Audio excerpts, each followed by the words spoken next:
Janibek Alimkhanuly versus Hamza Sheeraz has been ordered by the WBO. Obviously, Alimkhanuly is the WBO champion. He's a unified champion. That fight has been ordered. As you can see here, it says the sanctioning body has ordered Kazakhstan's Alimkhanuly to face the next unbeaten contender, Hamza Sheeraz. The ruling was made on Tuesday, with both sides given until October 23rd to reach a deal. Now, believe it or not, Alimkhanuly needs this fight more than Hamza Sheeraz does. Yeah, even though Hamza Sheeraz is the contender, he doesn't have any belts. Alimkhanuly just fought against an Australian, was it, or a New Zealander? I think it was an Australian in Australia who I'd never heard of before. Okay, so think about Alimkhanuly's position as a champion commercially, that he has to go all the way out to Australia and fight a pretty obscure opponent in their backyard. Alimkhanuly, as good a fighter as he is, and he's a good fighter, he's got some nice skills. Commercially, he is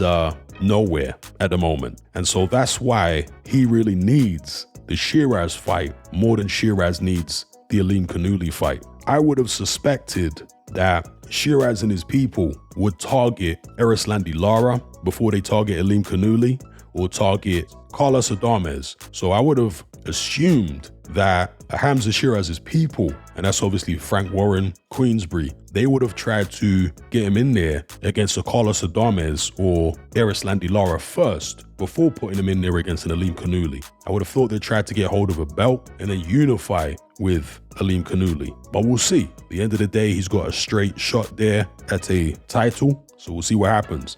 If Hamza Sheeraz did go ahead and fight Alimkhanuly, it's a really interesting fight. I would favor Alimkhanuly. I know Alimkhanuly had some issues with Denzel Bentley a while back. Denzel Bentley is a more compact fighter.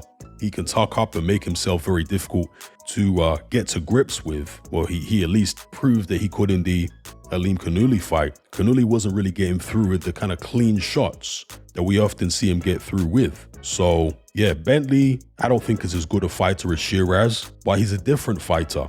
Styles make fights. So personally, if Sheeraz were to fight Alimkhanuly next, I'll be picking Alimkhanuly to win that fight. Probably on points. Could he stop Sheeraz? Yeah, it's possible. I don't think Sheeraz has the greatest defense in the world, although that's developing. So I'd be picking Alimkhanuly. But if you're talking about Sheeraz versus Carlos Adames, Sheeraz versus Erislandy Lara, I'd give a much better chance to Hamza Sheeraz in those fights. And again, he's still learning, he's still improving. So there may come a point either when Alimkhanuly moves up or Hamza Sheeraz improves enough to where I might give him a shot, like a serious shot, at beating him. So yeah,